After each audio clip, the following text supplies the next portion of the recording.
So yeah, I'm Javier Hernandez-Nicolau. I'm computational data scientist here at SDSC. I'm member of Voyager team, and I work with AI applications. Little bit of my background. I have a PhD in plasma physics. I was doing a lot of simulations of MHD plasmas. That's where I started my journey in high performance computing. I was doing some classical HPC, Fortran and these kind of things. Then I did a postdoc at University of California-Irvine, where I was also doing nuclear fusion stuff in HPC systems. But now I moved to AI. I think many people move to AI. I still collaborating with the nuclear fusion community, but I'm also, yeah, as I said, part of the Voyager team, assisting users with their AI applications. So this webinar is going to be an introduction to Voyager. Voyager is the newest HPC system at SDSC.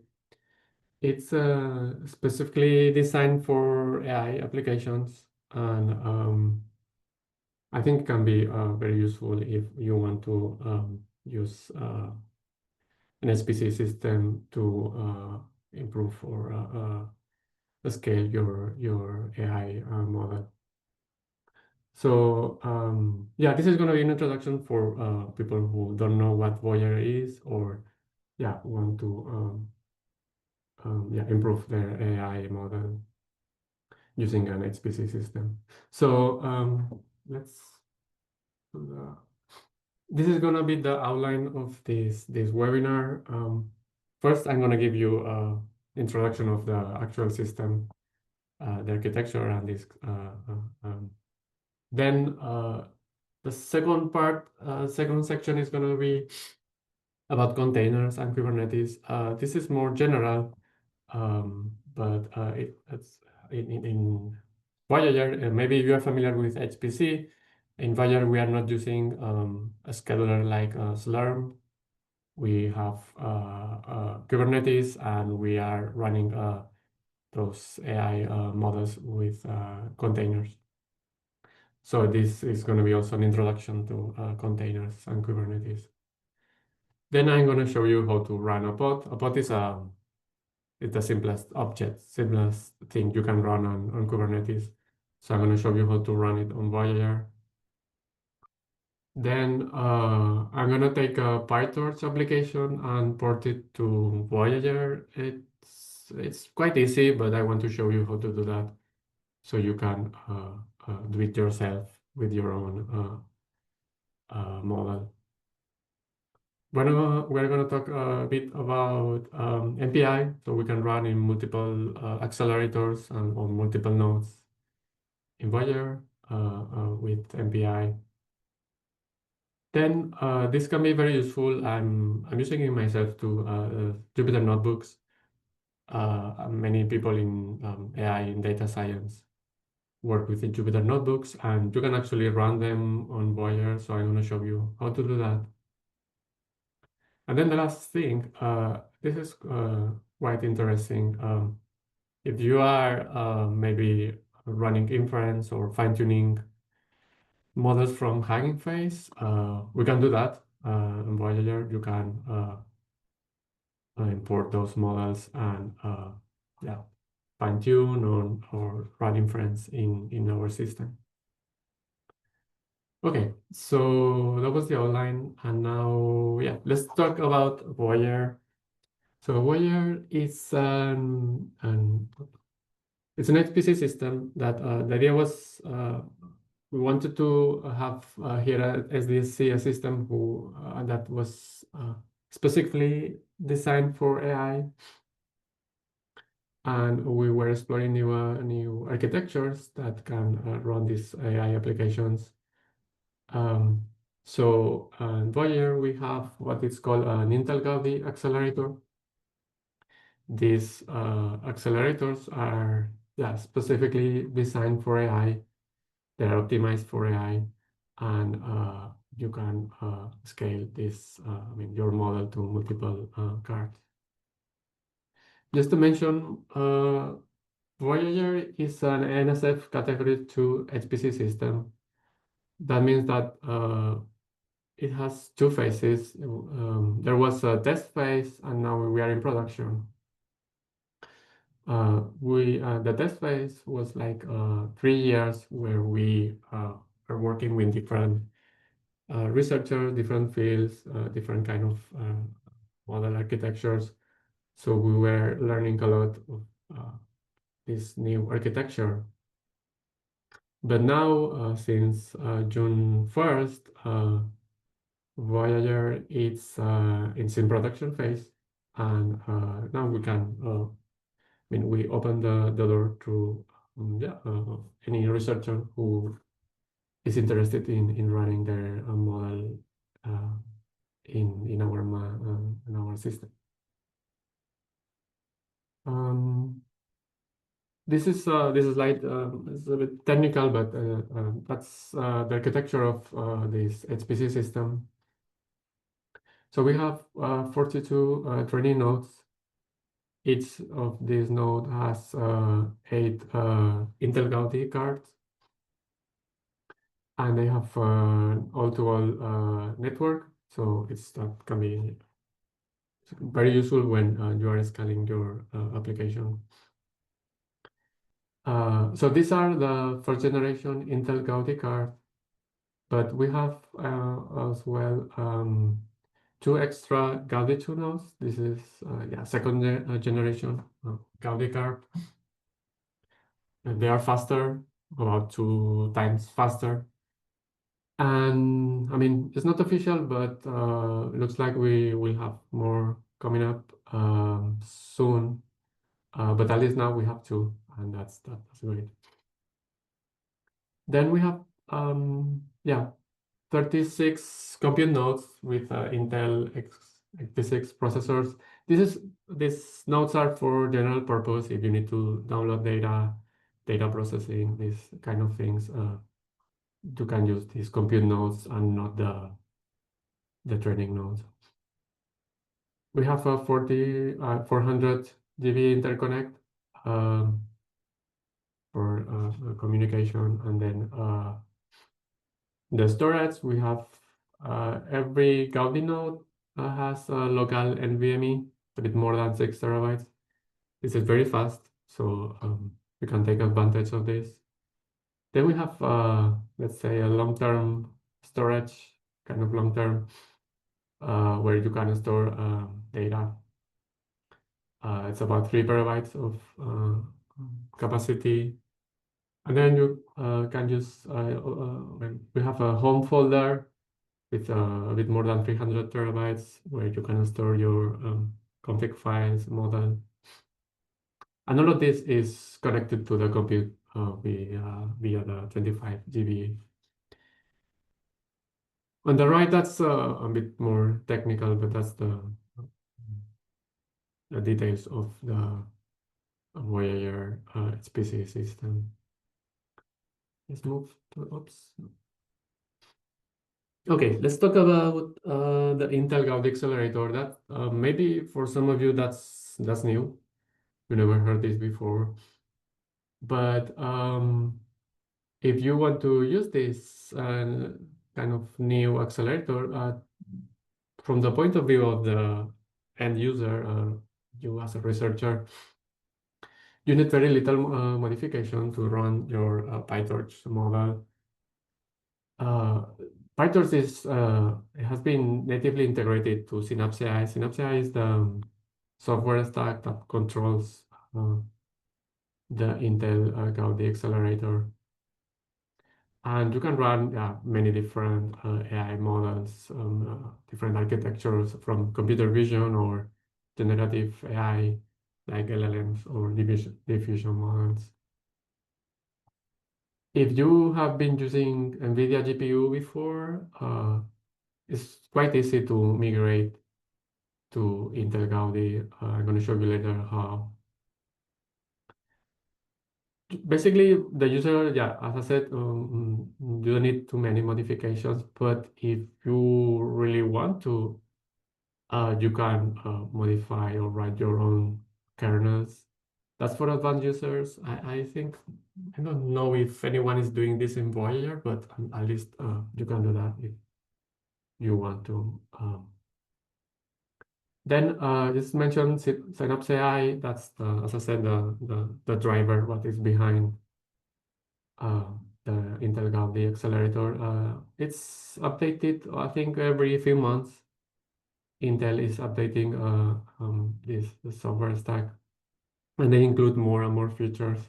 You can check their website, docs.habana.ai. They have a very good documentation there. Just mention, I'm talking about Intel Gaudi accelerators, but before company was called Habana. So many times you will see Habana written somewhere, but this company was acquired by Intel, so now the accelerator is called Intel Gaudi. Just sometimes the beginning can be confusing. And yeah, I wanted to show you on the right. That's this is from Javier Duarte, is a researcher who also copy Voyager. And these are the results from scaling his application in high energy physics. He was checking the performance of that model in different accelerators. So he ran that in NVIDIA X100, the AMD MI250X, and the Gaudi 1 and Gaudi 2 cards. So from this plot, you can see that the Gaudi 1 card has a very similar performance as the AMD GPU. And actually, it's not here, but it's also quite similar to the V100. Then the Gaudi 2, the second generation Gaudi card, has a very similar performance as NVIDIA H100.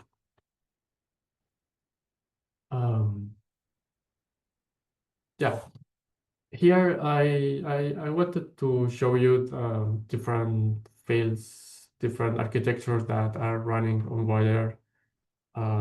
So you can, these are of course not everything that is running on Voyager, but these are some things that yeah, that are running there. Going from astrophysics to bioscience, then we can run LLMs, units, yeah, diffusion models. So there are different, yeah, architectures, different fields, and all of them can run on Voyager. So if you are interested to access to run your model in Voyager, yeah, feel free to contact us. You can send us an email if you are wondering if your model could work. We are happy to help. We have a great team, and yeah, we can help you if we need. You will need to request an allocation, and we can help you to write an abstract. That can be. It's not a big deal. And yeah, as I said, you are going to need to request an allocation to run on Voyager because now we are in production. There are two ways. One is their pilot program.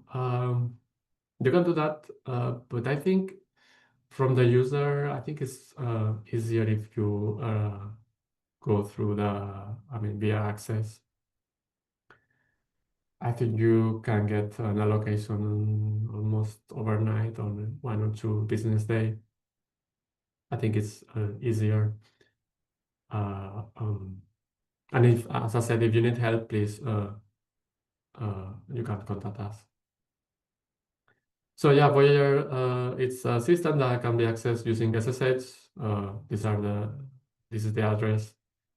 So you can use terminal if you are in Linux, Mac, or some SSH app if you are in Windows. I'm gonna share this later too, but I'm maintaining a GitHub repo. This is the address where I have a set of tutorials and models or reference models that can run on Voyager. I think this can be super useful for beginners, people who want to run in Voyager. So please, if you're interested, check this GitHub repo. Okay, let's move to containers and Kubernetes. So this is gonna be a 101 in Kubernetes. If you have ever run anything in Kubernetes, this is, I mean, you can skip this section. But from people who are new on this, this can be useful. Yeah, as I said in my background, I was used to Slurm in traditional HPC system, but now here in Voyager we are using containers. So yeah, it's not that complicated if you are coming from Slurm. It's just something different, but it's not complicated, and we have lots of examples, tutorials in that GitHub repo if you want to run an example. Okay. So first, what's a container? The idea of a container is that we can package applications, and inside this container we have all the necessary dependencies, configuration, software. It's useful because inside this container you can install your own software libraries, the specific versions you want. And then these containers are very easy to share. It's very portable, and it helps a lot if you want to reproduce same results. You can use exactly the same container. Is this some kind of virtual machine? No, it's not like that. It's in a virtual machine, the virtualization happens at a hardware level. You have like an isolated machine.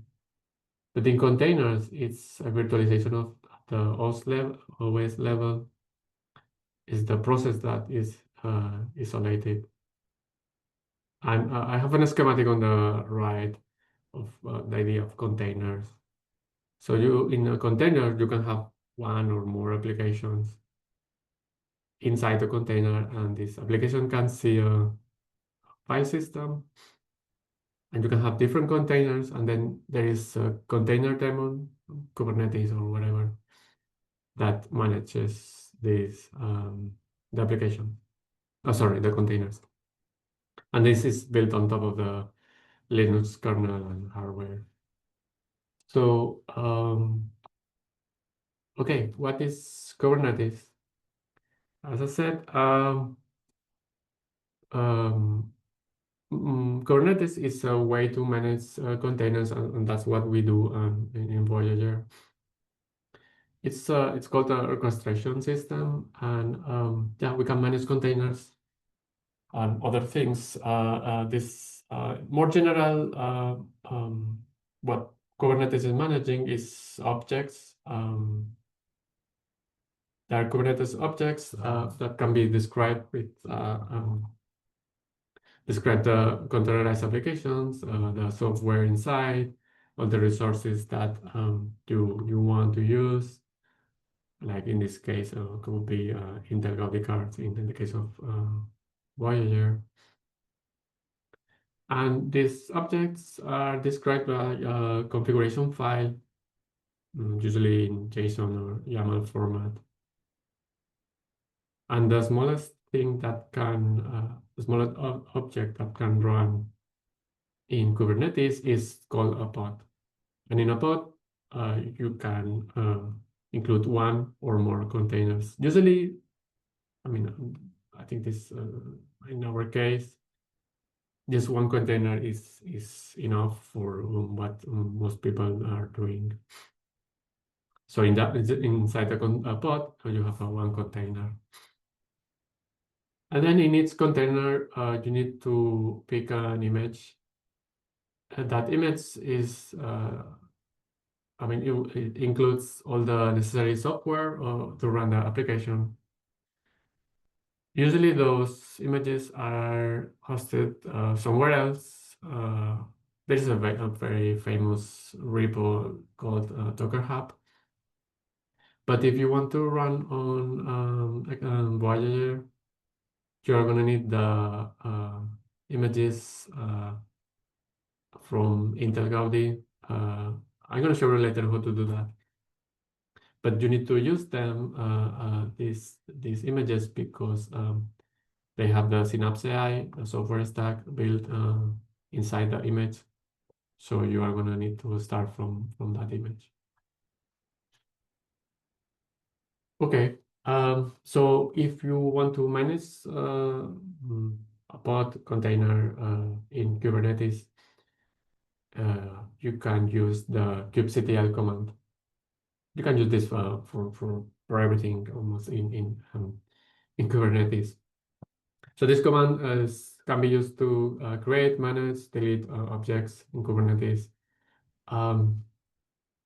Kubernetes was designed to work on the cloud, so you can actually work from your laptop, but I think I recommend to log in into Voyager with SSH and then load the kubectl with the module load like this. And then you can use kubectl from Voyager. I think makes things easier. But you could also work with your laptop. Okay, there are different commands that can be used with kubectl. Like you want to create an object, like a pod, you can do kubectl create your pod. If you want to delete the pod, here if you want to list all the pods, everything that is pending or running, you can do kubectl get pods. And if you want to see the output of your pod that is running maybe an application, you can do kubectl logs and then the pod name. Okay, this is an example of, I mean, I think this is the simplest thing that can run on Voyager in Kubernetes. This is a hello world pod. So this is a YAML file with we are describing the pod. So this is a pod, and this is the name of this pod. In this case, is test. And then you have to specify a namespace. This is gonna be your allocation. When you are given an allocation in Voyager, they will create a namespace for you. So you will need to use your own. Then you specify some details of the pod. For example, what happens if the pod crashes, so we don't want to restart. And then you define the container. You give it a name, and then the image that you will use.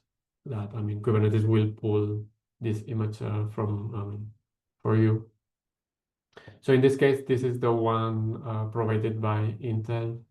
They have here the Synapse AI software. Right now it's 1.21.4, and it's built on top of Ubuntu 22, and then Pytorch. There are some other packages here.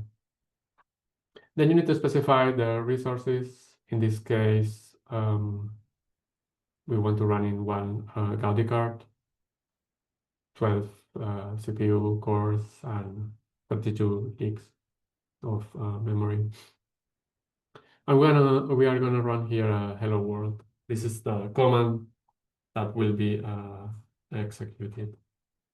So I want to show you this. Okay. So I log in into Voyager, so I'm right now inside.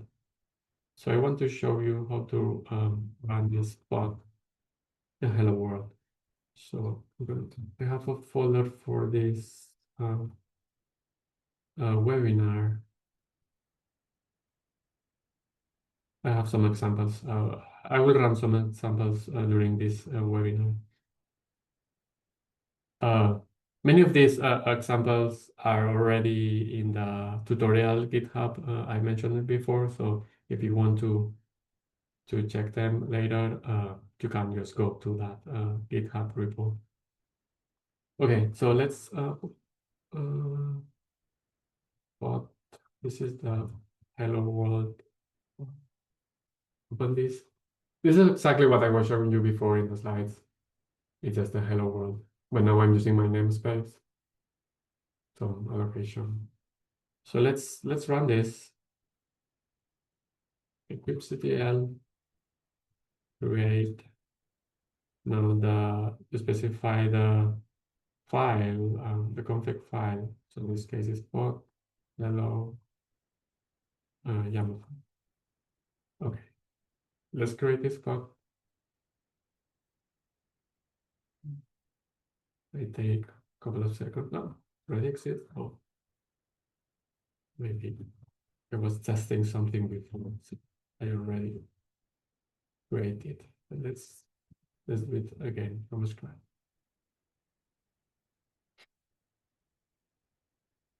I'm gonna create this. Okay. So now that pod has been created, let's check the status. Get pods. Now we need to specify the namespace because maybe you will have more than one allocation. Depends. But anyway, you need to specify your allocation. So this is your namespace. This is mine in this case. Let's see. Okay. This is the pod I was running this hello world, and it's already completed. It was, I mean, hello world is very easy, very simple thing. So let's check the output. Kubectl logs pod and the name of the pod test. And again, we need to specify the namespace. Okay, your allocation. Ah, no, you don't need to pod. Yeah, sorry, mistake. Okay, right, cool. We can see the hello world here. Yeah, it worked. And then we can delete them. If not, you are gonna have the, let's go back and check. So the bot is completed. It's not eating resources, but it's there, it's hanging there. So if you don't want to use it, I mean, you're not interested anymore on this spot, you can delete it. Kubectl, delete, and then specify. You can do this for hello, yeah, to delete the pod. Okay, let's go back to the slides. Okay. This is a slide. This is basically what I showed in the terminal. So it's how to create, check the pod, and check the output. Okay. So that was very simple. Just a hello world. But you will probably need something a bit more complicated or yeah, with more features. So this is an example of this is a different YAML file. I'm going to use it later to run a Pytorch model. So again, we define a pod with some name, your namespace.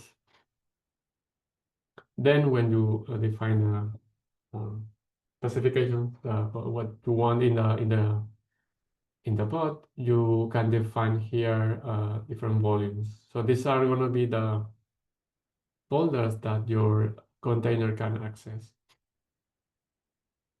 you can use Scratch. That's an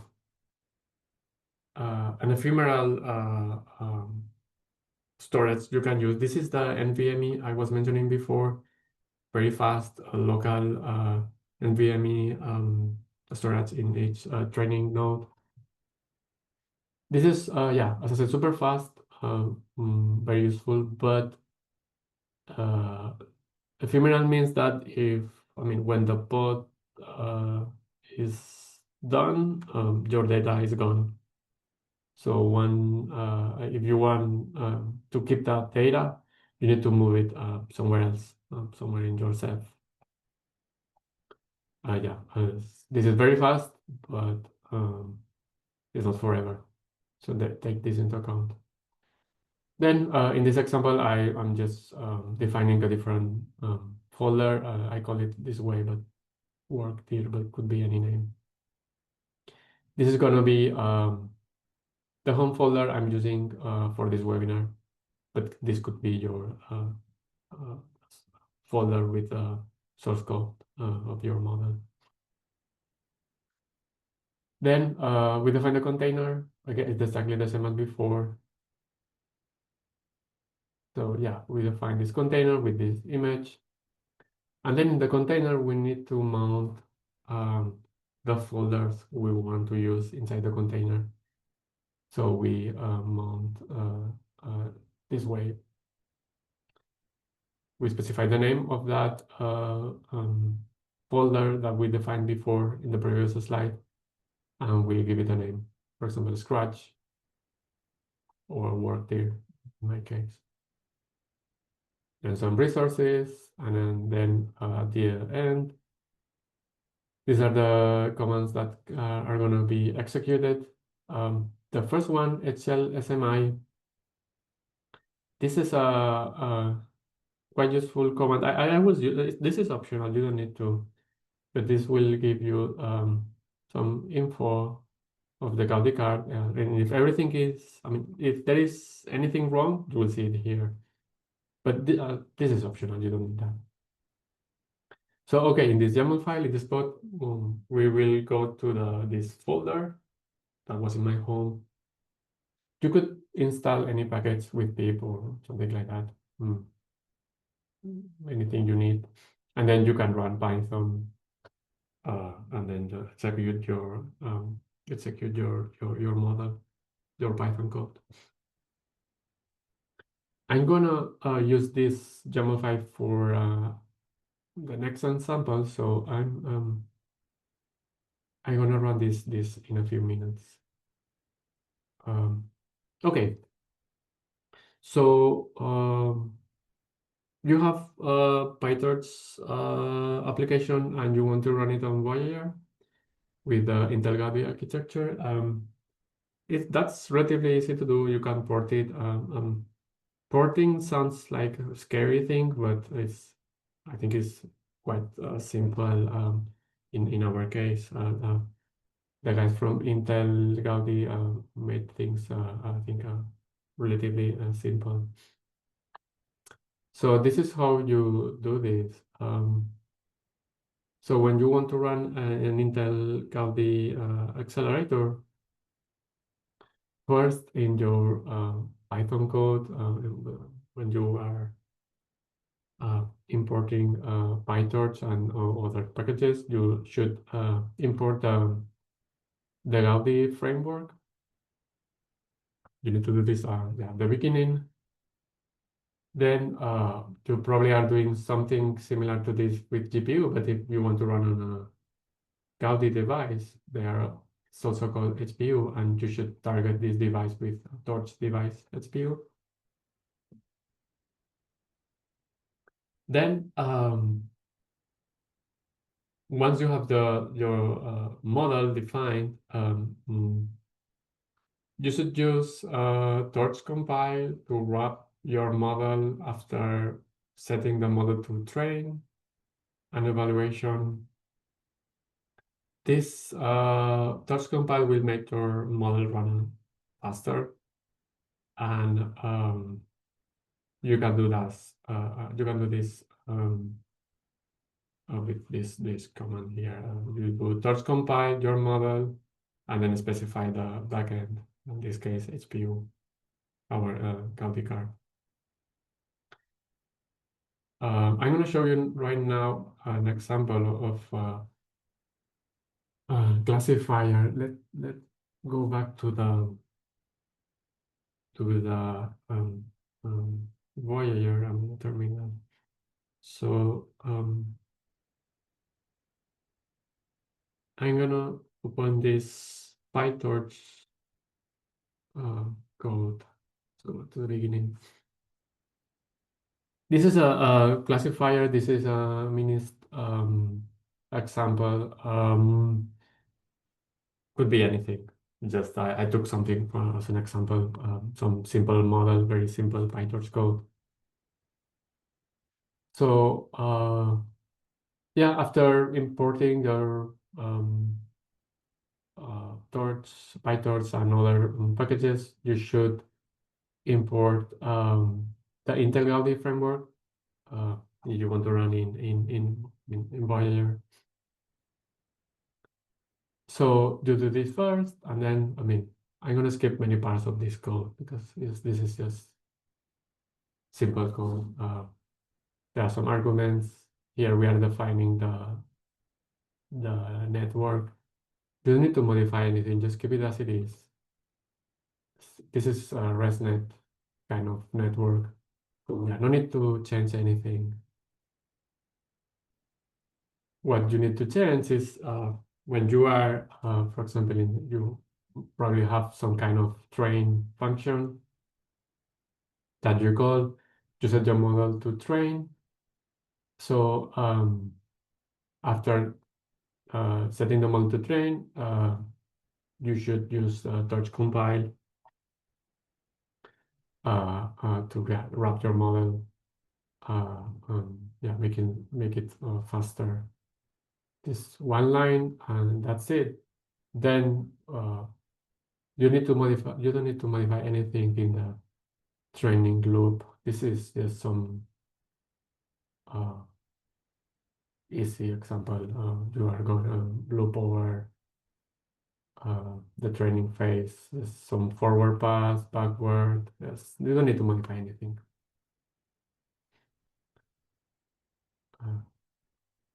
For the test, you probably have some kind of evaluation or testing of the model. So you do something similar as training. After setting the model to evaluation, just wrap the model with Torch Compile. And that's it. Then you do your testing as you were doing before.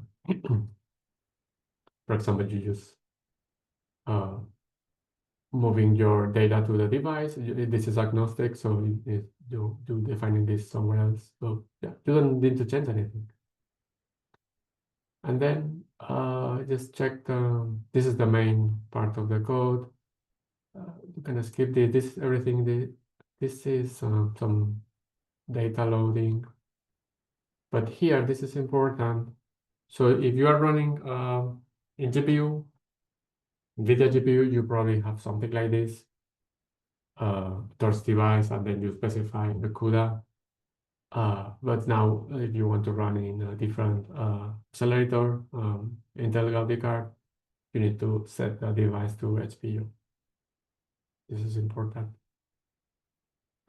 And then that's it. You don't need to modify anything else. This is defining of a model, loss function optimizer, and then the main loop with all the epochs. And you do the training, and then the testing, and that's it. Very simple. You don't need too many modifications in your code. So let's run this. Oops. CPL. Wait. I'm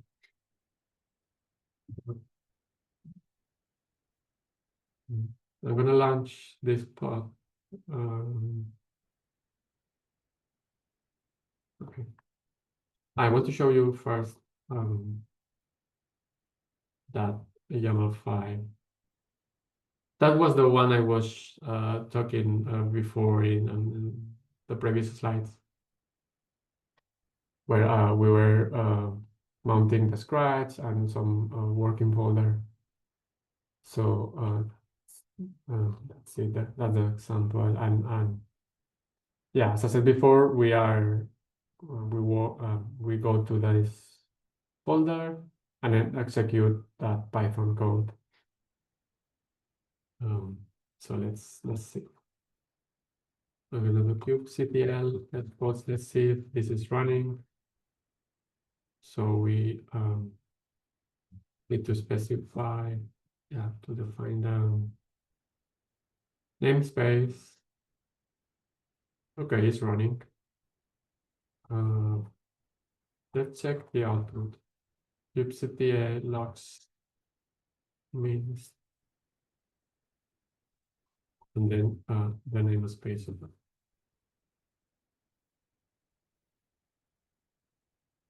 I think it ended, but okay. So if you remember, I was mentioning about the HLSMI command that you can use. It's optional, but you can do that.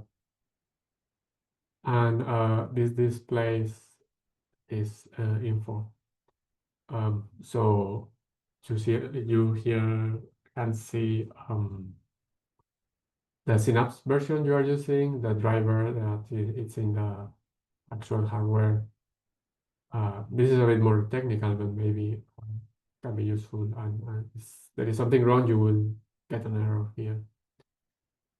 And you can use this to track for example, the memory in your model. You can keep calling the HLSMI to see, for example, the memory here. This is actually a Gaudi 2 card, but at the beginning we are using very little memory, but this is before running the application. But if you want to track your model, you can do that. Okay, this was executed, then Python is executed after that. And here there are some logs, some the settings, the default settings from the Intel Gaudi card. It's okay, you don't need to modify anything right now. These are some warnings. No, that's okay. And that's that's the output from this Pytorch model. Different epochs. I think that is working well. There is one thing I want to mention since we are here, and that's you can see the epoch time. This is the time to execute to run one epoch, and you can see that the first epoch takes longer than the others. This is because the torch compile. So the first step, it takes a bit more. It needs to be, I mean, the model is compiled, and that I think the graph is built in the HPU. But after that, the model is faster. So this only happens once. Makes your whole run faster. So I think let's check again this.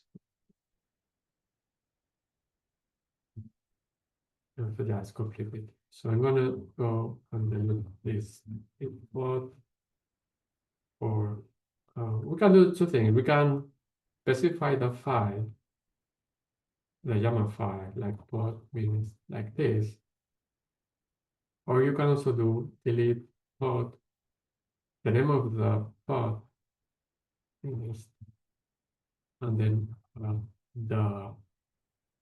your namespace. This is the same. Okay, good.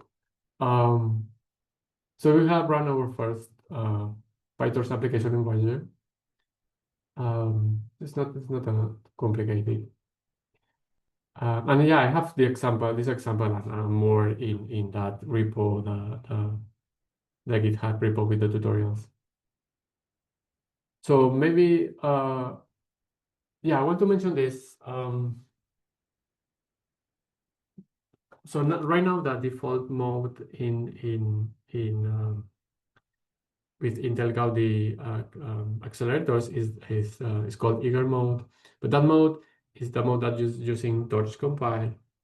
But maybe for some reason Torch compile doesn't work with your model. Maybe it's some issue, or it's I mean it's not compatible with Torch compile. Like for example, I've seen issues with diffusion models. That's okay. You don't need to use Torch compile, but if you don't use Torch compile, the default mode can be a bit yeah, slow. I mean slower than expected. So you should run your model in what is called lazy mode. There are some differences between these two modes, but when porting your application in lazy mode, well, you do the same. Import the Gaudi Pytorch framework, specifying the HPU, and then when running in lazy mode, you need to set this mark step every time. I mean after the loss backward and the optimizer step. This during training and when you do loss calculation when you are testing or evaluating the model. So you need to do something like this every time after these steps in the Pytorch code. I have an example in the tutorial. This is not the default mode, so I don't have an example here for this webinar. But if you need to run in lazy mode, you can do this. And if you want to run in lazy mode, you need to specify in the YAML file that lazy mode and this using this flag in the YAML file. You do export and this. But this is not the default, and this is the old way to run on Intel Gaudi accelerators.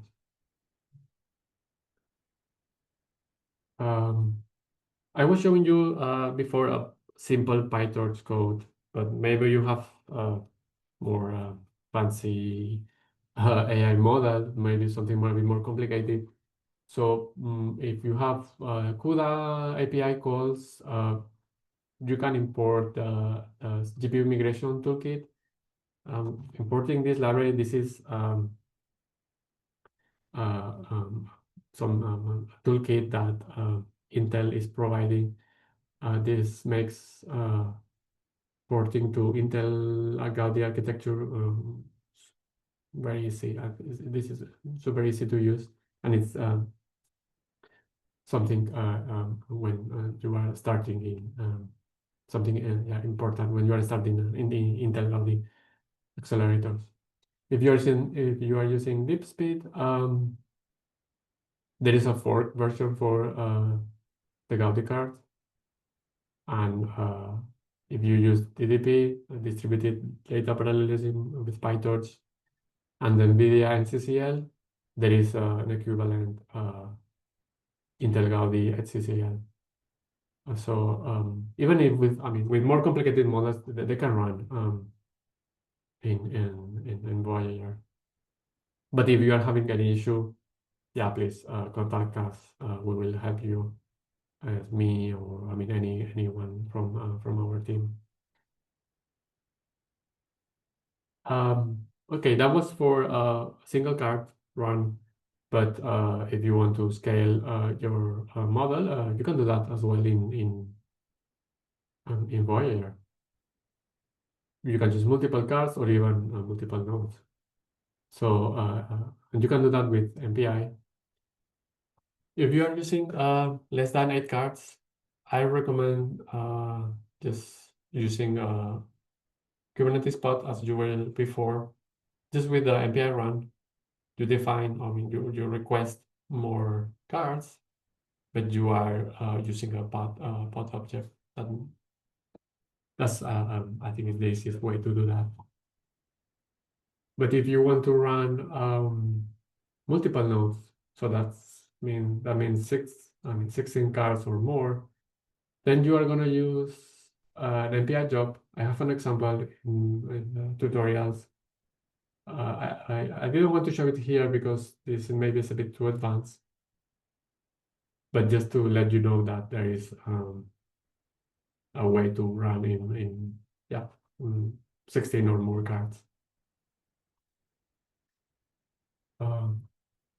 Okay, let's move to the Jupyter notebooks. As I said, this can be super useful.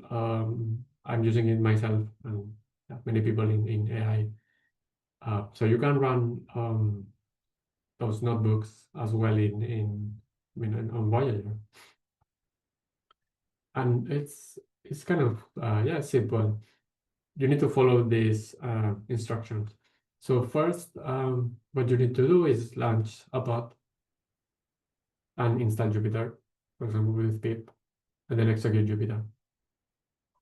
So let's try it right now. Let's go back to the terminal.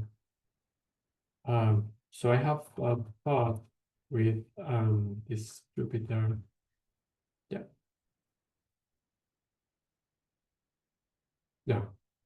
This is a different pod with for the Jupyter. We define some folders.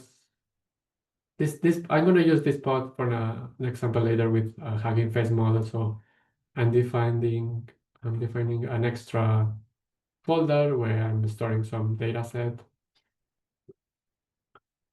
But this is just a simple pod where I install Jupyter inside the container and execute Jupyter in the container. So let's launch this pod. For Jupyter, okay.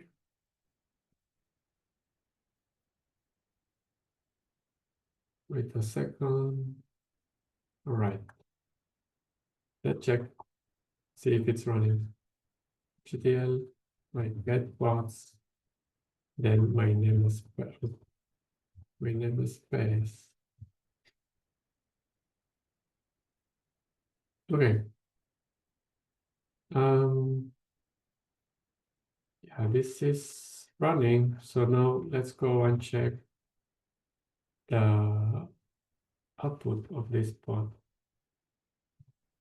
Specify again the namespace. Okay, let's go and check. All right, I think it's running. So let's go to the beginning. Yeah, these are all the pip install stuff. So Jupyter has been installed in the pod. And at the end, this is Jupyter being executed. And then we have these links. We will use this later. So I'm going to back this to later. So let's follow again. Let's go back to this slide and follow the instructions. So now after a pod is running, we need to pour forward the pod. So you can execute this. So this will do a port forward. Those numbers, I set those numbers, but it's not a requirement. You can change those numbers. Maybe someone else is using the port. You can use you can use a different port. So you can copy and paste this. And then the pod name is that Jupyter pod. I forgot the name. It's here. Okay. Copy. And you specify the pod name here, and then the namespace. Remember, this is your space. In this example, that's mine. Okay, looks like it's working. Then let's go back to the slides. Then we need to create an an SSH tunnel from your PC. So this way you will be able to connect to Voyager. So let's open in the terminal. This is my laptop. We are not in Voyager. So let's do the SSH tunnel. I think it should work now. Okay. I know, not yet. Yeah, and then we need to copy that link. Yeah, we have seen in the Jupyter, sorry, in the pod output. So let's go back to that output of from Jupyter. So I'm gonna copy that link and copy it to my browser. So this is my Google Chrome. Okay, cool. We're inside the Jupyter notebook that it's running right now on Voyager. So we can go to the working folder. This is the working folder I'm using for this webinar. I'm gonna keep this open for the next example, but usually when you are done with your Jupyter notebook, you should close the Jupyter notebook in your browser, but you should also close delete the pod in Voyager. If not, the pod is running forever, and that will eat your allocation. So once you are done with Jupyter, delete the pod with the kubectl delete pod. But I'm gonna keep this open for the next example. And the last section, that's the Hugginface. This is pretty cool. If you are already running these models from Hugginface, you can do that on Voyager. I think that's yeah, super useful. And how to do that? Well, as I said, you can run these LLMs and diffusion models from Hugginface using a package called Optimum-Habana. This package that's built on top of Hugginface transformer diffusers, and basically the bridge between Hugginface and the Intel Gaudi accelerator. So it's makes working with Hugginface model super simple. So there are many things that have been tested, and users are running on Voyager. People are running LLMs like Llama 3, Gemma, DeepSeek. All of these have been running on Voyager using Optimum-Habana TGI, diffusion models, these large multimodal models like Queen or Llama 3 or Java. All of this, yeah, as I said, has been running at some point in Voyager. Users have been running this. Yeah, on the left, this is a figure from Madhu, one of my colleagues in the Voyager team. He was scaling the Llama 3 for fine-tuning. He was testing different devices and checking the parallel efficiency, so you can see it can work as well in multiple devices, multiple accelerators. Okay, so this is the example, but I want you to see it from my Jupyter notebook. Okay, yeah. So that's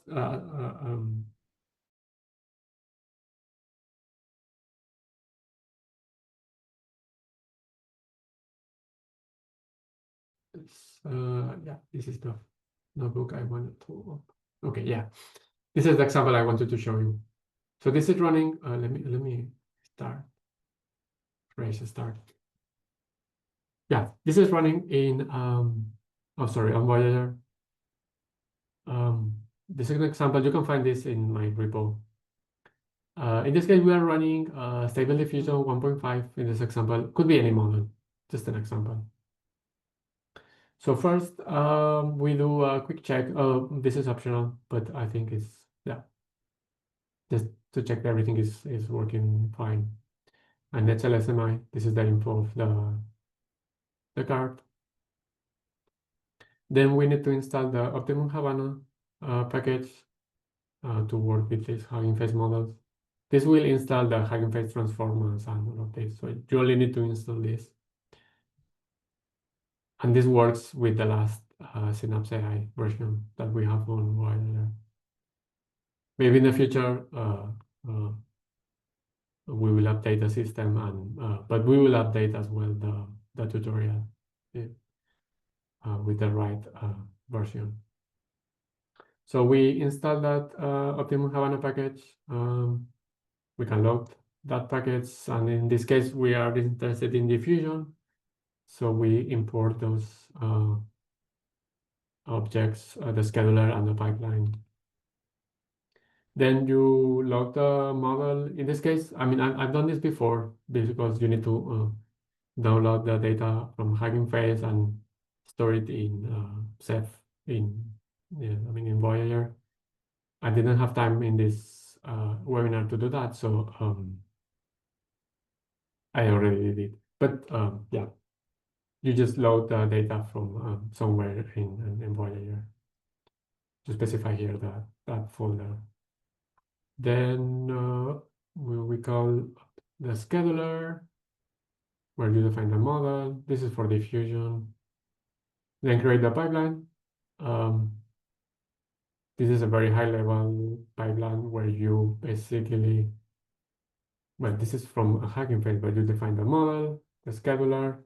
We are going to use Intel Gaudi, so you use Habana true. And then we need to specify the configuration from Gaudi, but you can use the default stable diffusion config files. This is already in the Optimum-Habana package, so you don't need to change this.